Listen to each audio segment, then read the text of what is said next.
you. Oh, hi loves, good day and welcome back to my channel. It's Doris here as always, and I'm back with another reaction video as usual. So if you're new here, thank you so much for stopping by. Please do also subscribe, and then to my old subscribers, thank you for the love. I don't take it for granted. So as you can see from the title of today's video, I'll be reacting to what is Anzac Day. Okay.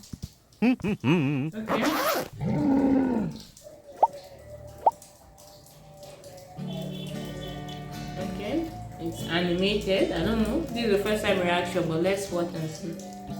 Okay, Australian celebrations and commemoration. Okay. Every year in Australia, we commemorate a very important day in Australian history known as Anzac Day. At this time of the year, you might sometimes bake Anzac biscuits or stand in silence to reflect and remember Anzac soldiers. But do you know who the Anzacs were and why it is important that we commemorate this day? Let's find out.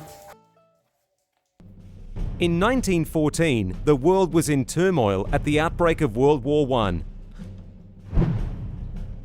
Though Australia and New Zealand were considered young nations, both of these countries came together to help their British allies in the war.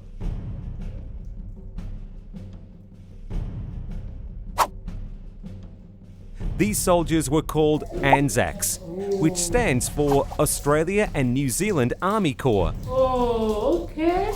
Makes sense. It makes sense. On the 25th of April 1915, the Anzacs travelled to a place called the Gallipoli Peninsula to capture the Turkish capital of Istanbul, known then as Constantinople. Okay. However, they were met by a fierce defence from Ottoman Turkish soldiers. What they had hoped to be a quick campaign turned out to be 8 months of brutal warfare. Wow. 8 freaking months. 8 months of war. Something they did not even plan. I'm very sure they were not even ready to spend a week or two, and it turned out to be 8 weeks of warfare. That was a whole 8 months of warfare. That was a whole lot, a whole lot. Oh my goodness. Okay. 8 months after their arrival, the Anzacs evacuated from Gallipoli, but not before many soldiers had given their life or suffered great injuries. In fact, over 10,000 Anzacs died at the fierce hand of the war at Gallipoli. Over 10,000. Upon their return, Australia has commemorated Anzac Day since the 25th of April 1916, 1 year after the Anzacs first arrived at Gallipoli. There are many symbols and emblems that you might recognize on Anzac Day. Let's have a look at a few of them. Okay. Yum, an Anzac biscuit. Ahead of that. It can be fun to help bake these and even more fun to eat around Anzac Day. But it's a bit funny to remember Anzac Day by eating a biscuit, isn't it? Where did they come from? The Anzac biscuit we have today is similar to a type of food many of the Anzac soldiers carried with them. Because they didn't have fridges or shops to get food from, the soldiers needed to eat food that would not go bad over time. Okay. Many carried the first Anzac biscuits, which were a substitute for bread. Though they can be a tasty treat, they also help us remember some of the struggles Anzac soldiers went through. Another symbol you might recognize are flowers, such as red poppies or rosemary flowers. Red poppies were famously found growing in some of the most brutal locations of World War I, such as northern France and Belgium, after the war had ended. Rosemary flowers symbolize memory and were found scattered throughout the peninsula at Gallipoli. Because these flowers are very symbolic, they are used as a way for us to remember those fallen by war. They can often be seen being laid down in remembrance of fallen soldiers during days such as Anzac Day. The original Anzac Day was significant because not only was it a day to remember and pay respects to the families and friends of those that had died in war, it also played a major part in forming an Australian identity of courage and mateship that is still important today. Whilst the Anzac legend lives on, soldiers from Australia have defended our country in other wars since World War I. This means that when we commemorate Anzac Day, we remember those that have given their lives in service of our country on other occasions as well.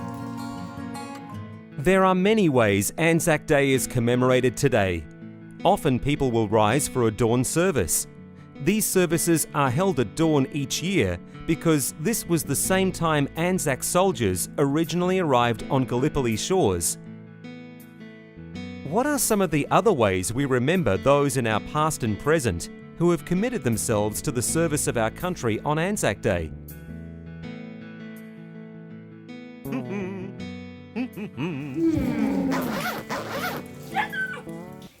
Okay, this was I must say this was educative because I never knew about this. I've heard of the Anzac biscuits once or twice, but I did not know it came from this. Australia and New Zealand army, whatever. But it's nice and it's also emotional getting to watch it.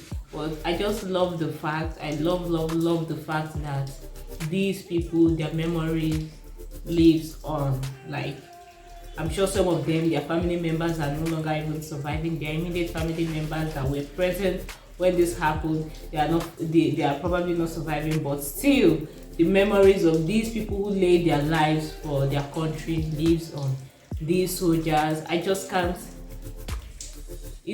I feel like the job of soldiers is somehow similar to the love of God for us, that he could lay down his life, love of Christ, he could lay down his life for his people, because these soldiers, knowing it could go from good to worse in a second, they still laid down their lives. And over 10,000 soldiers lost their lives during this whole thing, and I can't even imagine.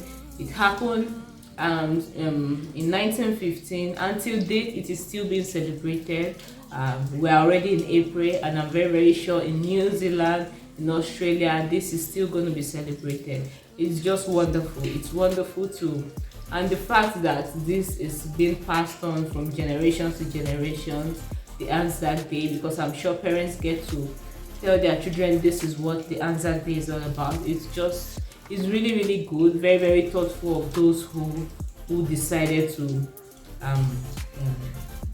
bring up April 15th and April 25th as a day to remember these people. Very thoughtful of them, very good. And I've seen people saying most times people just talk about Australia, they don't talk about New Zealand. They celebrate just Australia, they don't celebrate New Zealand.